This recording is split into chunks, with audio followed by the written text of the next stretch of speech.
Jasmine Crockett dropped one sentence in a congressional hearing that exposed Melania Trump's secret prenup, and the entire White House hasn't recovered since. There wasn't a single empty seat in the Rayburn House office building that morning. The air was tight, too many bodies packed into too small a room, and yet all eyes stayed fixed on the panel of representatives locked in another bitter debate. The hearing had been billed as a routine discussion on small business tax reform, but nothing about it felt routine. The country was tense. The president was under fire. And then Jasmine Crockett leaned forward. She was calm. That kind of calm that made people nervous.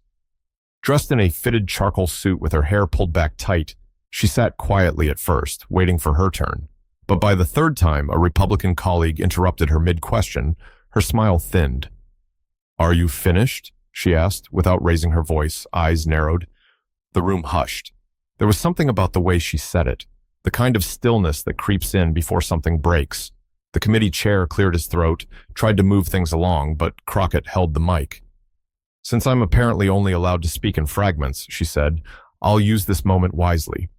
She pulled out a slim stack of papers from her folder, documents she'd hinted at earlier in the week, but never fully disclosed. There'd been rumors, but most chalked it up to political bluffing. Then she said it. "Let the record reflect," Crockett began, steady as a surgeon, "that these documents, certified and time-stamped by the Southern District of Florida, show that the First Lady, Melania Trump, amended her prenuptial agreement less than 4 months before President Trump launched his current campaign." It landed like a dropped hammer, gasps, audible ones. One Republican muttered, "You've got to be kidding me." Others looked like they were trying to process what she just said. Crockett didn't flinch. She continued, "And according to 2 separate insider accounts, this amendment was directly tied to a contingency clause, one that activates in the event of a public scandal or criminal indictment." That's when the room broke. Chaos. Several people began speaking over each other. Some demanded the statement be stricken from the record. One aide rushed from the back of the chamber with a phone in hand. Cameras were still rolling. This wasn't just another hearing anymore. This was live television. Someone tried to interrupt her again. Crockett held up her hand. "I will not be silenced," she said. "Not when this administration expects women to sit down, smile, and stay quiet. Not when truth gets buried under ego." Outside the building, within minutes, the hashtag #MelaniaClause began trending. A clip of her words had already been posted to X and was gaining traction fast. Not just political accounts, but lifestyle bloggers, law students, former staffers. Everyone had an opinion. Inside, the chair slammed his gavel over and over, trying to regain control. "Order! Order!" But the room was gone. Crockett calmly gathered her papers and leaned back in her seat. She wasn't smiling, but she didn't look angry either. She looked like someone who knew exactly what she had just done. At that very moment, down the street inside the West Wing, Donald Trump's inner circle had already started getting flooded with calls and alerts. One aide recalled later that the president's phone lit up so fast his screen didn't go dark for an hour. What was supposed to be a forgettable hearing had just triggered the political version of a 5-alarm fire. But this wasn't the explosion. This was just the fuse. The clip hit national news faster than a fire jumps dry brush. Within an hour, every major outlet, CNN, Fox, MSNBC, even local affiliates from places like Des Moines and Tulsa, ran the footage of Representative Jasmine Crockett calling out the First Lady's revised prenup live during a congressional hearing. They replayed it over and over, her tone calm, her words sharp, the room frozen in disbelief. At 12:17 p.m., Trump's team issued an internal code red. That's not speculation. Multiple staffers confirmed later they were told to contain Crockett and get ahead of the narrative. But they were already behind, way behind. MelaniaClause hit 1 million tweets in just under 3 hours. People weren't just reacting, they were dissecting. TikTokers broke down the legal terminology Crockett used, posting videos explaining how prenup clauses like that work. Instagram pages with no political alignment started quoting her speech like scripture. Memes exploded, but in the West Wing, it wasn't funny. Trump was eating lunch in the private dining room next to the Oval when his chief of staff came in with a tablet, visibly shaken. "You need to see this," he said. The moment Trump watched the footage, something snapped. He slammed the table, hard enough that the Secret Service stationed outside took notice. 2 aides were told to leave the room immediately. Another staffer, who asked to remain anonymous, said the president's voice rose so loud you could hear him cursing down the hall. "She wants to drag Melania into this?" he yelled. "She thinks she's untouchable?" Phones rang nonstop. The press office was cornered with questions they hadn't prepared for. Reporters weren't asking about policy. They were asking why the First Lady's legal team had quietly renegotiated her prenup and what that said about her confidence in the president's future. That was the question that stung the most. Did Melania think something was coming? Back inside the Capitol, Crockett had already left the hearing room. She was headed down the back hallway with 2 aides when a young staffer caught up to her. "You okay?" he asked, breathless. She didn't slow down. "Never better." But she knew what she had done, and she also knew what was coming. Cable pundits pounced. Some said she was reckless. Others called it the most transparent moment in Congress all year.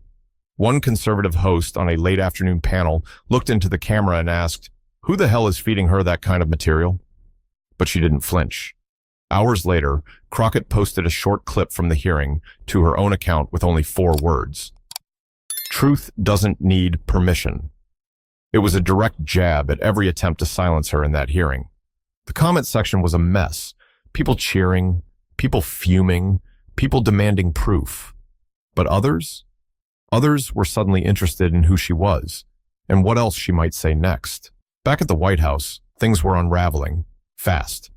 Melania wasn't in the building. In fact, she hadn't been seen in public since a photo op at a Miami Children's Hospital 5 days earlier.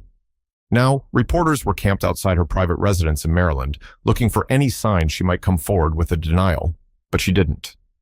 No statement, no tweet, no smile and wave from the car window. The silence spoke louder than expected. By early evening, 3 sources within Trump's campaign said he was calling donors directly, trying to calm nerves. One described the calls as off-script and angry. Another said he kept looping back to the same question. How the hell did she get those documents? That's when people started digging, and not just journalists. Former campaign workers, legal analysts, people from Trump's own party. They wanted to know who leaked it and why they'd do it now. But while the political world spun itself into chaos, Jasmine Crockett was back at her condo in D.C., sitting at her kitchen table with a glass of ginger tea and her phone face down. Her aide, Kia, leaned against the counter behind her. "You sure you want to be quiet right now? Everyone's begging you to go on CNN tonight." Crockett looked up. "Let it breathe," she said. "They're already drowning." But silence never lasts long in politics. Not when people start wondering who's holding the match. That night, long after the press vans had cleared from outside the Capitol and most of Washington had settled into its familiar rhythm of scandal fatigue, the real work began behind closed doors. At 9:42 p.m., inside the residence section of the White House, 3 aides sat in a secured conference room just down the hall from the Lincoln bedroom. Their job wasn't policy, it was damage control. They weren't working on healthcare or tariffs. They were triaging a marriage. The folder on the center of the table was marked FLOTUS Confidential. One of them had retrieved it from an off-site legal archive earlier that afternoon, under direct orders from senior counsel. Inside were timelines, court submissions, and communication logs from Melania Trump's legal team. And it confirmed what Crockett had claimed. The amendment was real. The dates did line up, and it was signed in Palm Beach County 4 months before Trump's campaign launch. One aide flipped through the papers, jaw clenched, muttering, "This isn't a coincidence." But they didn't dare say that out loud near the president. Trump was pacing the hallway, barking orders into a phone, trying to get someone, anyone, to find out who had leaked the files to Crockett. He wasn't focused on the content. He was focused on the betrayal. In his mind, someone inside his circle had turned against him. Someone had fed ammunition to a woman he already viewed as a political enemy. Down the hall, Melania's personal assistant had locked herself in the guest room. She'd already spoken to the First Lady twice by phone, once to inform her of the hearing and once to warn her about what the media was saying.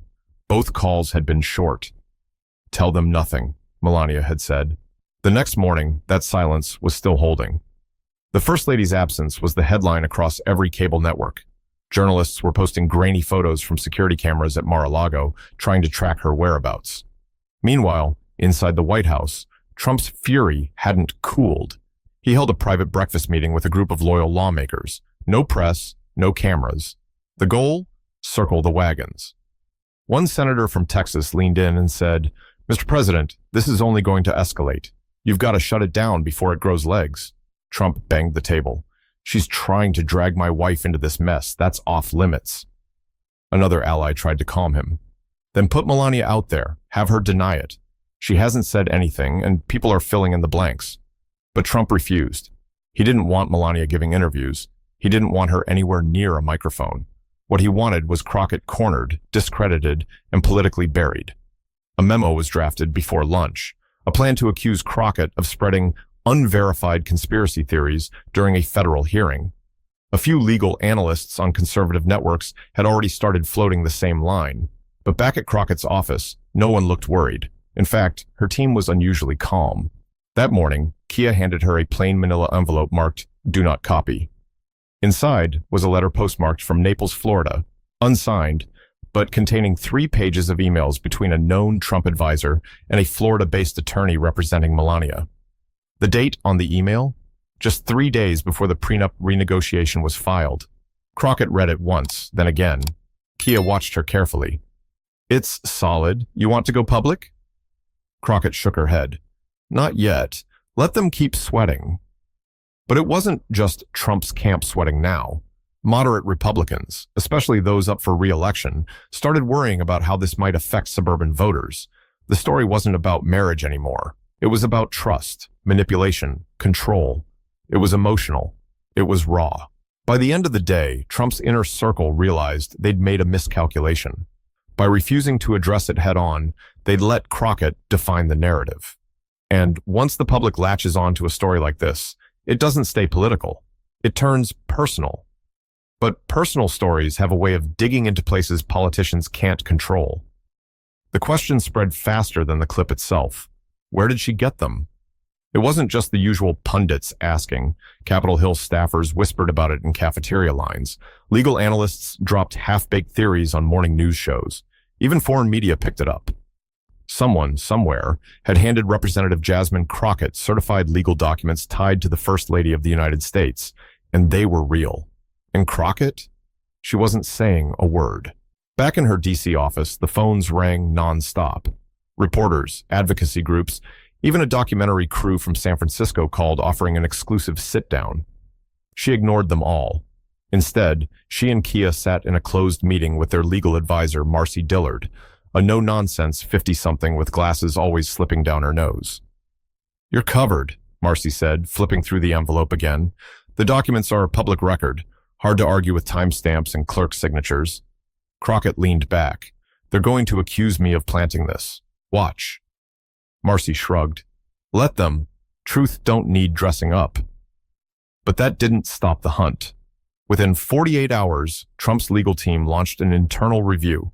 They traced every document request tied to Melania's financial filings over the last year. They subpoenaed metadata. They called in favors from Florida court clerks. The pressure wasn't just political. It was personal now. That's when a name surfaced. Not publicly, not yet. But in private GOP circles, fingers began pointing towards someone familiar. Gideon Maris, a former campaign advisor who'd left quietly in early spring after clashing with Trump over policy messaging. Maris had kept a low profile since his exit, bouncing between consulting gigs and a guest lecturer position at a small college outside Cleveland. But he had one thing most others didn't: access. Deep, direct access to sensitive campaign documentation. One former staffer remembered seeing him in Palm Beach just a week before the amended prenup was filed. Another swore they saw his name CC'd on emails between Trump's legal team and a West Palm notary. No proof, no confirmation, just whispers. Still, it didn't stop Crockett from getting a message, handwritten, no return address, left under her office door 2 nights later. "Gideon is clean, but you're not far off." Kia read it twice, then checked the hall to make sure no one had been seen near the door after hours. "You believe this?" she asked. Crockett held the note like it was warm. "I think someone's scared, and people only get scared when you're close to something." Across the aisle, Republican leadership scrambled. A private Zoom call between senior campaign staff and several prominent donors was leaked to the Washington Informant. In the call, one donor asked bluntly, "If she has more, what else can she drop, and when?" That was the real fear, because if Crockett could obtain this, what else might she be holding? By Friday, a conservative strategist went on national radio and speculated that this could be the start of a drip campaign. Not a bombshell, a leak-by-leak humiliation, the kind that peels away at reputation piece by piece until there's nothing left but questions and deflections. In response, Trump's camp launched a counter-offensive. Legal filings, letters to media execs warning of defamation, demands to fact-check live broadcasts. A senior official even threatened to sue anyone hosting Crockett on air. But their panic only fueled more attention. In Dallas, a bookstore added Crockett's name to their Women Who Spoke Truth window display. In Phoenix, a muralist painted her likeness on a wall usually reserved for musicians and civil rights leaders. Even in parts of Ohio and Pennsylvania, key swing states, her name started showing up in polling questions for focus groups. All this, and still no public statement from Melania Trump. The silence grew heavier by the hour. By now, some insiders were convinced Crockett wasn't working alone. There had to be a source, possibly more than one, with a personal vendetta or political strategy, maybe both. And the biggest question remained, why now? Crockett's only public comment that week was during a podcast taping in Baltimore. When asked who handed her the documents, she smiled and replied, "The truth has a way of finding people who know how to use it." But the people she was up against, they were just getting started, and they were digging hard. By the end of the week, one thing became painfully clear. Even for those loyal to the Trump brand, Melania's silence was no longer strategic. It was suspicious. Normally, after a personal or political controversy, she'd make some kind of appearance, a charity visit, a school event, even just a carefully timed photo walking alongside her husband at Andrews. But this time, nothing. Not a word. Not a frame. Day 6 of silence came and went. News outlets began keeping count like it was a public scoreboard. Fox's evening anchor tried to downplay it. "She's always been a private first lady," he said. "This isn't new." But it was, because for the first time, the story wasn't about Melania Trump being distant. It was about her possibly preparing to distance herself for good. TMZ ran a headline that morning. "Is Melania already gone?" It wasn't completely baseless. A former stylist posted cryptic comments online about the last time I saw her in D.C. Another insider, this one from Mar-a-Lago, told a Miami reporter that Melania had been unusually guarded in recent weeks, skipping meetings with longtime friends and dodging questions about the upcoming campaign. Meanwhile, a video from last year resurfaced on social media. It showed Melania hesitating when a reporter asked if she was looking forward to campaigning again. Her response was short, "We'll see what happens." But now, under a different lens, it hit harder. And the court documents, the legal language Crockett quoted, people were picking them apart like gospel. Lines like, amended provision. D, party may seek full asset reevaluation if public scandal directly compromises future income streams. And another, in the event of legal indictment, marital partnership is subject to financial reclassification. These weren't phrases you see in every prenup. This wasn't just about money, it was preparation. Quiet, deliberate preparation. On Capitol Hill, a few Republican staffers privately admitted they were starting to worry. One aide from Iowa said, "If Melania knew something was coming and started planning a way out months ago, that's not a political problem. That's a trust fracture." And voters noticed. Crockett's office saw a spike in mail, physical letters, hundreds of them, many from women, retired nurses, former military spouses. One note simply read, "It takes guts to say what no one else will. Don't stop." Her team read them out loud during a break between briefings. Kia cried during one. Even Crockett paused longer than usual. "They think I'm doing this for attention," she said, "but some of these folks have been waiting decades to hear someone name what's right in front of us." At the same time, Trump's team pushed back hard. They fed stories to friendly outlets claiming Melania was simply focused on family, or taking time to reflect on the campaign strategy. They even tried to schedule an appearance at a children's literacy event in Philadelphia, but it was quietly canceled the night before. Sources say Melania refused. It became clear to those closest to her that she was unwilling to be used as a prop in someone else's cleanup operation. And if that was true, it meant Trump had lost the one thing he'd always had from her: compliance. At a closed-door dinner with 3 top donors in Las Vegas, Trump finally broke. They don't know what we've been through, he said, waving off a question about her absence. They think they're going to paint her as a victim? She's fine. She's loyal. But he said it too fast, too forced. One of the donors, who later spoke off-record to the Nevada Review, said it felt like watching a man trying to convince himself more than anyone else. Meanwhile, Jasmine Crockett sat for a brief radio interview with a small station out of Birmingham. The host, an older woman with a soft voice, asked her one simple question. What made you bring up the First Lady at that hearing? Crockett paused. Because if the highest office in this country is built on silence and spin, then someone's got to ask what that silence is protecting. But that silence was cracking, and the more it held, the louder it sounded. By Monday morning, the headlines had turned. No longer was the focus just on Melania's absence. It was on Jasmine Crockett. She'd gone from principal disruptor to lightning rod. Conservative talk shows tore into her. Headlines screamed about congressional overreach and personal attacks on the First Lady. Several Republicans called for a formal censure. She crossed the line, barked Congressman Lowell Brent from Arkansas during a press conference outside the Capitol. There are limits, even in politics. Crockett watched that clip from her office, arms folded, face unreadable. They keep saying I crossed a line, she said to Kia, but no one's asking why the line was there in the first place. The pushback wasn't just noise. It was coordinated. Anonymous sources tried linking her to foreign donors. A fringe outlet claimed she doctored the documents. Talk show hosts speculated about her motives, her funding, her family. And then came the threats. Her team received dozens of hate messages in less than 24 hours. One email read, "You're dead the next time you step outside the Capitol." Another called her a traitor puppet. The Capitol Police increased security around her office. Extra personnel were stationed near her residence. Still, Crockett didn't flinch, at least not publicly. The pressure mounted fast. Reporters camped outside her apartment. Neighbors complained. News trucks double-parked across the street. Her name was everywhere. Her inbox? Overflowing. That night, she sat alone in her living room, phone off, TV muted, lights low. It was the first quiet she'd had in days. Kia showed up without knocking, holding a bag of takeout and a look of worry. "Jazz," she said gently, "you don't have to keep going. We can slow this down. Do one statement. Ease off." Crockett shook her head. "I don't get to ease off. That's the whole game. They push us until we sit back down." Kia lowered her voice. "I'm not talking politics. I'm talking safety." Silence. Then Crockett leaned forward, elbows on her knees. "They want me scared, but I'm not. I'm mad." The next day, she went on live TV. It wasn't the big Sunday shows. She turned them all down. Instead, she chose a Wednesday morning slot on Morning Ground, a mid-level current affairs program known for its longer interviews and loyal working-class audience. The host, Brian Schell, didn't waste time. "Congresswoman, you're in the center of a firestorm.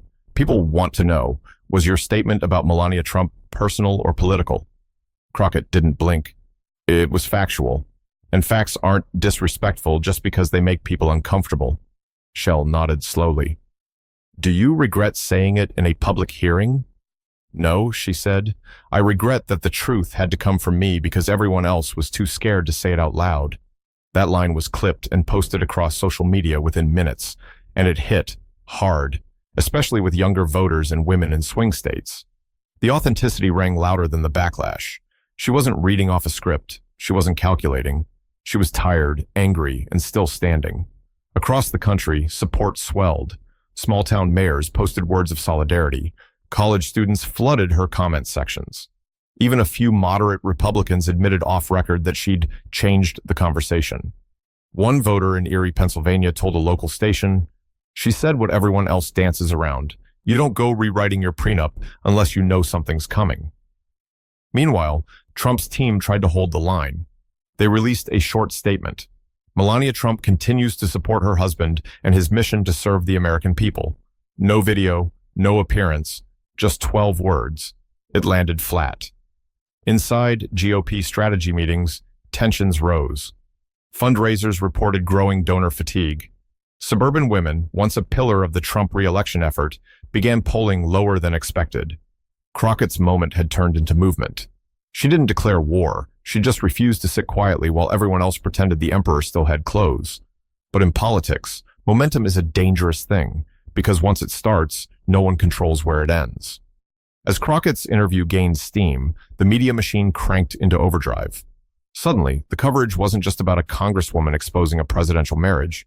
It was about the story behind the marriage, the decades of carefully controlled appearances, the contradictions, the discomfort that had always been there, lingering in plain view. The networks didn't hold back. Cable producers raced to book any former aide, stylist, decorator, or bodyguard with a past connection to the Trumps. Everyone wanted a soundbite, and they got plenty. One former event planner from West Palm Beach, who worked 2 fundraisers at Mar-a-Lago in 2018, told the Sentinel, "Melania never made eye contact unless she had to. She was distant, not cold, just done." Another former White House social secretary added fuel to the fire. "She negotiated every public appearance like a contract. Her team approved lighting, angles, and seating arrangements, always controlled. Even people close to the campaign started to crack." A GOP consultant in Arizona admitted on a podcast, "This isn't about a prenup anymore. This is about the image cracking, and voters are watching." Then came the real shift, long-form investigative pieces. The Atlantic Tribune ran a 2-page spread tracing Melania's involvement in Trump's political life from 2015 to now, laying out a pattern of calculated distance and legal preparation. They quoted anonymous sources from both the legal and real estate world, people who hinted at secret trusts and quiet property transfers tied to her name. One excerpt read, "While the country saw hand-holding and stiff smiles, private attorneys worked overtime to protect assets and position, and people were eating it up." Meanwhile, Crockett's office held firm. No additional statements, no bombshell part 2, just silence. That silence did more than speaking ever could. In Philadelphia, a group of retired lawyers organized a teach-in on high-profile prenup clauses. In Sacramento, a local women's shelter used Crockett's clip to raise money, calling her a voice for those trapped behind powerful men's shadows. The narrative had expanded. It wasn't just about Trump, it was about the system. Back in D.C., Trump's camp knew they were losing control.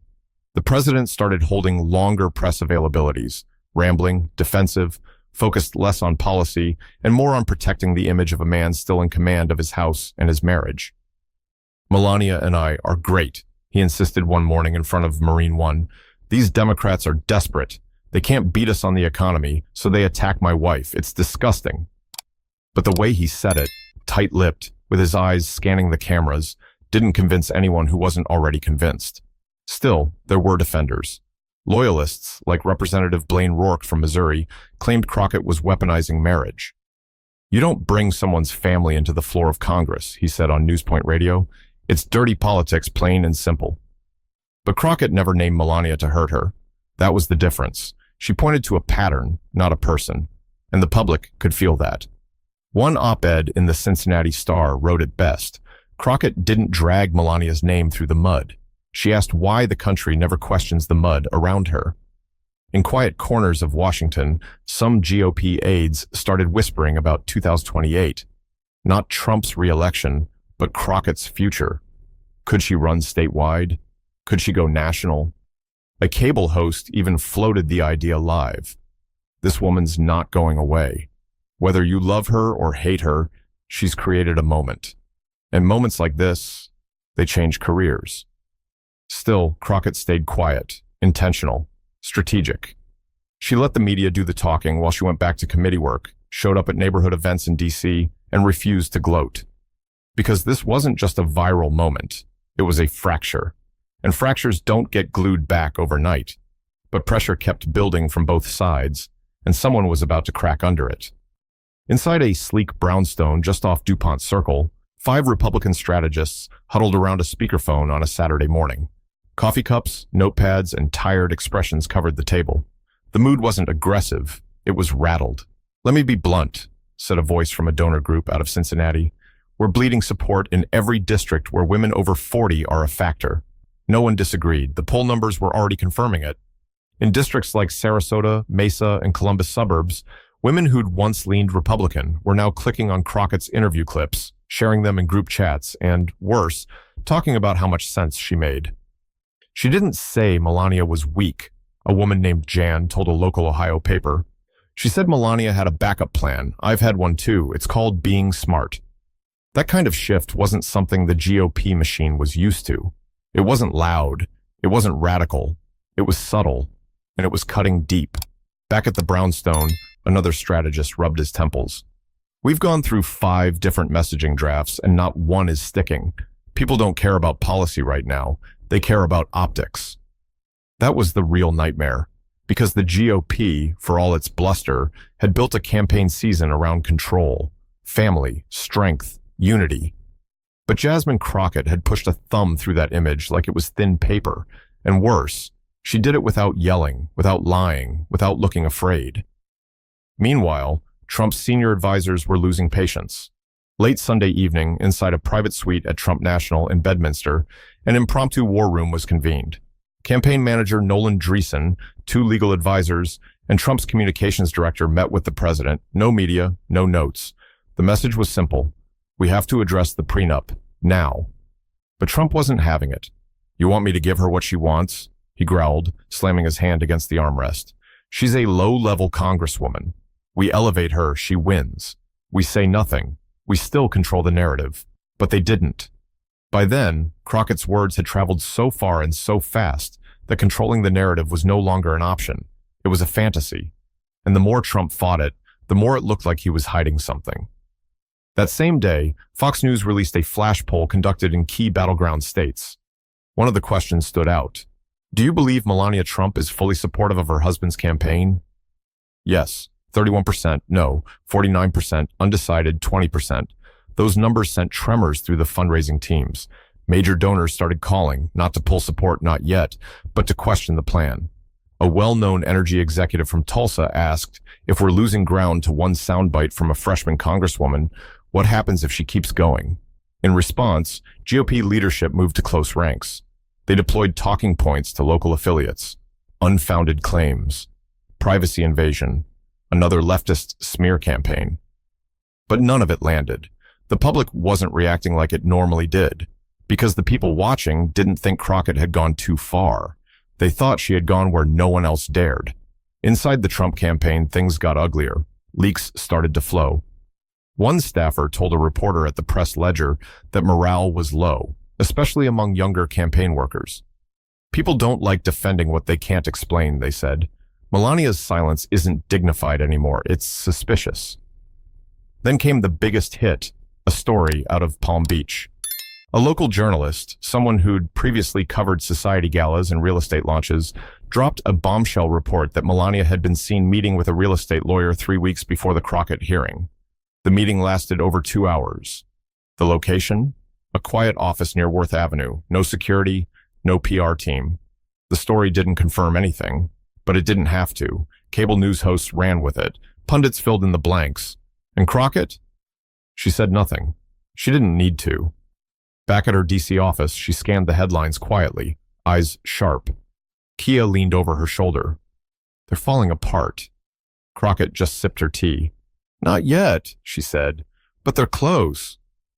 But when people are backed into a corner, that's when they start doing things they can't undo. It hit like a punch to the gut, quiet, fast, and undeniable.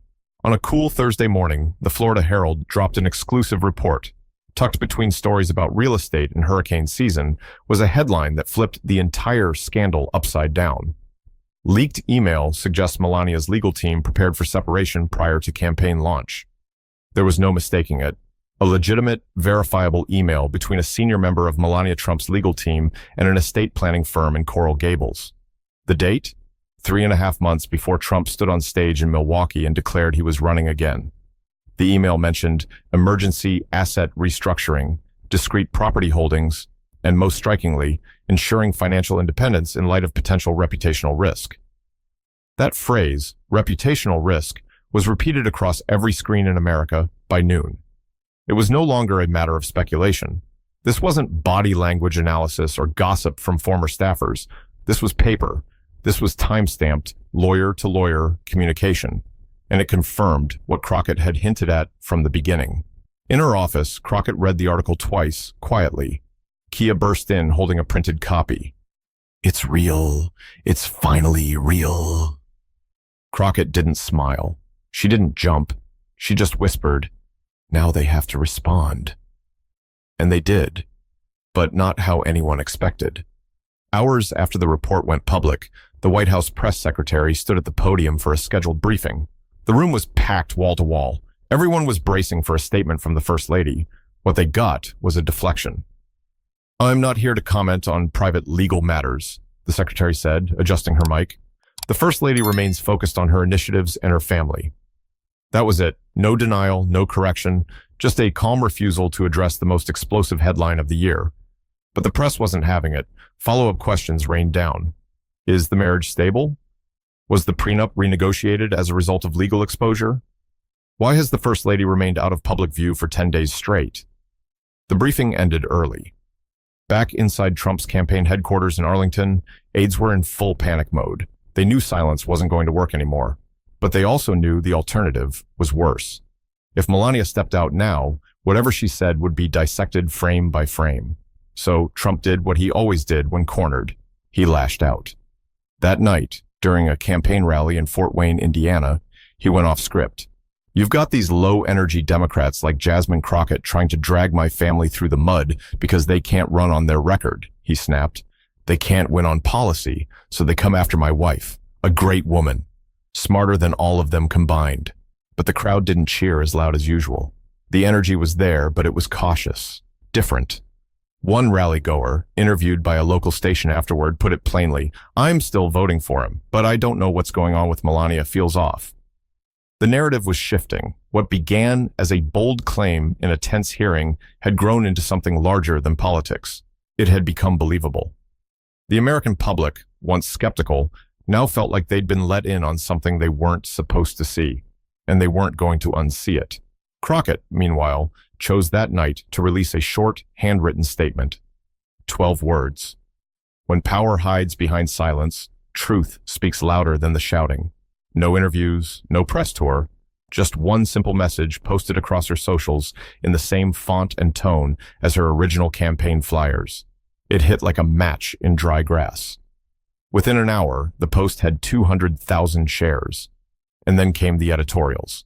Opinion columns in Texas, Pennsylvania, even Florida, describing Crockett not as an agitator, but as a mirror. Someone who had reflected back to the country what it refused to say out loud. But the pressure was growing in places Crockett couldn't control either. Other Democrats began asking questions. Some worried this might become a distraction from the legislative agenda. One senator privately told a reporter, "She kicked the hornet's nest. Now we all might get stung." But Crockett didn't flinch, because she hadn't revealed anything untrue. She hadn't doctored a file or made a personal attack. She held up documents. She asked questions. And the truth did the rest. But what she didn't know was that someone very close to the Trumps was about to make a move, one that would change everything. It was a Sunday evening when it finally happened. After nearly 2 weeks of silence, Melania Trump made a public appearance, alone. She arrived at a children's hospital in Orlando, walking past the cameras with a frozen smile, her hand clutching a white folder that looked deliberately ordinary.